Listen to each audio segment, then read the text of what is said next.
గోమాతా చరితము ఆనందభరితము,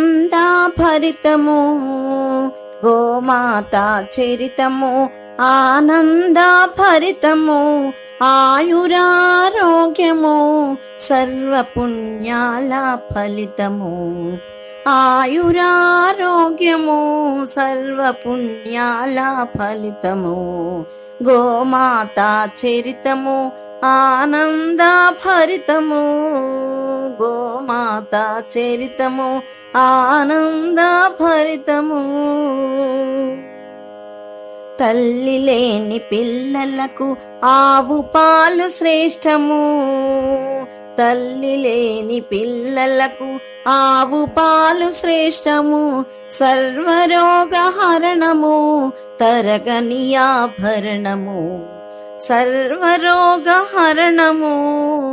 తరగ